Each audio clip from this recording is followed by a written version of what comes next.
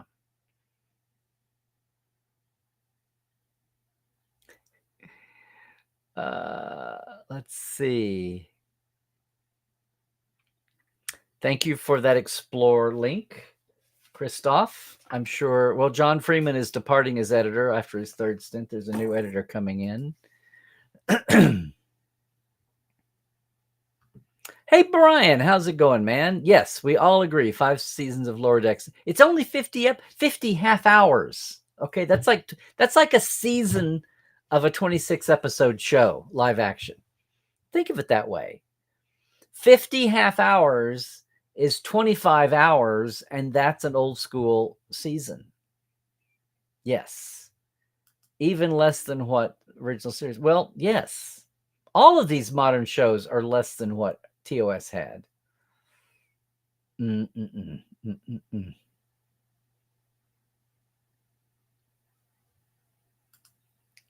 What now? An intelligent new Star Trek film directed in the same light as the motion picture crossed with the creator. Do you get the irony as well as the point? Yes. Future, what's the creator?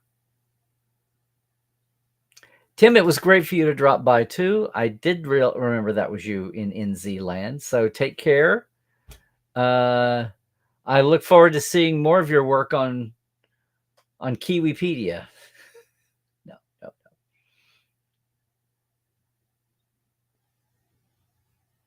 Oh, it was just H for hologram. Duh.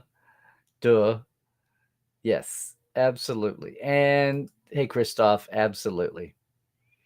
Well, good to see everybody and some of our new folks dropping by. Everybody had to move along a little bit. I'm going to be moving along too, get back to things. But I just want to remind everybody watching live or later, get in touch with me when you're in LA.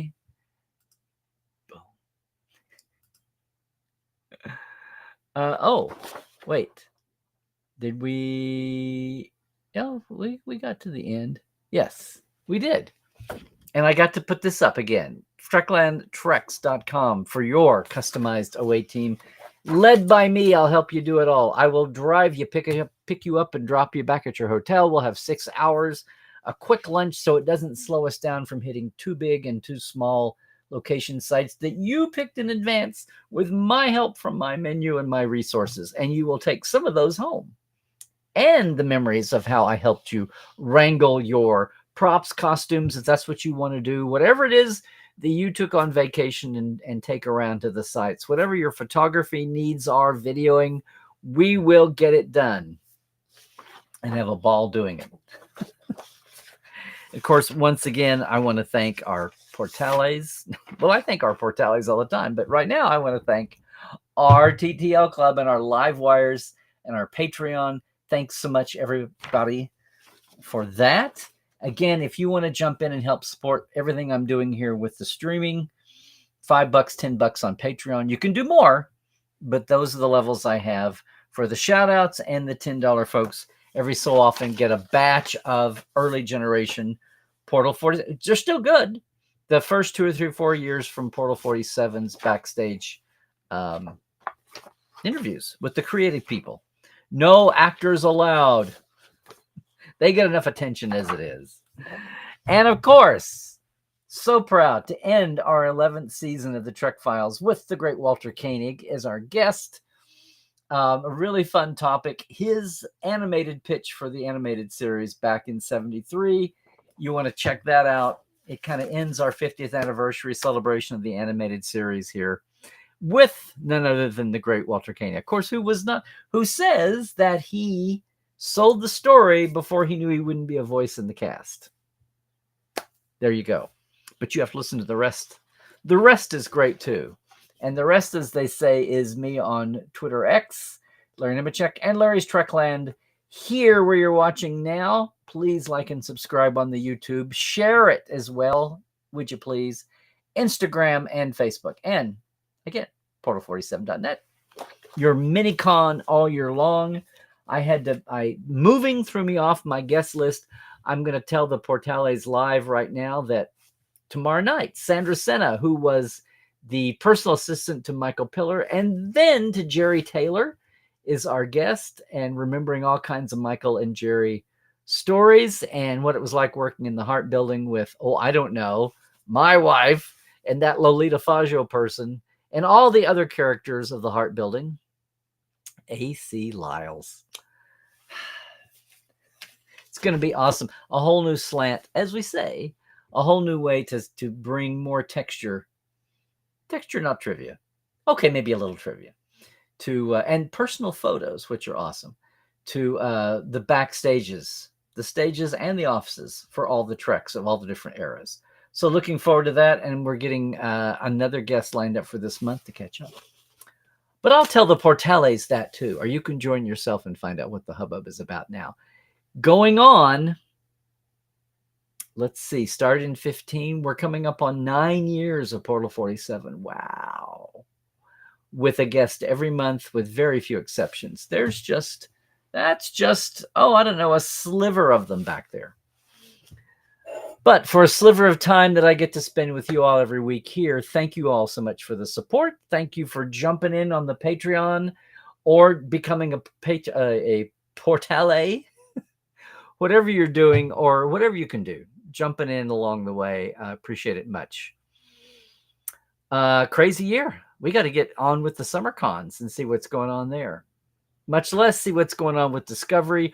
When do we get Prodigy back on Netflix? And how will Lower Decks unspool, given that we now know it's the last season? Be a little bit different kind of a pre-season kickoff for Lower Decks this year, sadly. But we'll see. Who knows? That's a lingering threat out there that there might be more. No, don't write off Lower Decks just yet, apparently, or at least the adventures of the key crew there. We'll see. We will see. Meanwhile, thanks so much for joining me today. For every Tuesday, spread the word when you can. And if you are watching live, spread the word where you can. If you missed us and you're watching later, which you're not going to see this anyway, you're always welcome to leave a comment if you're watching later. Gang. That's it. I care so much for everybody. I do love you. I love you being here with me and joining in and being able to connect us all around the globe like this. This is awesome. So much has come so far since that day back in early 2017. I think we're coming up on another anniversary year again. Just guys, gals, peeps, please just take care of yourselves, stay healthy, do all the things. Would you? Stay woke, keep your mind open, but check the sources. It's getting thick out there. And what do they say? Oh, they say, we say, I say, Trek well, everybody. T Public Shop.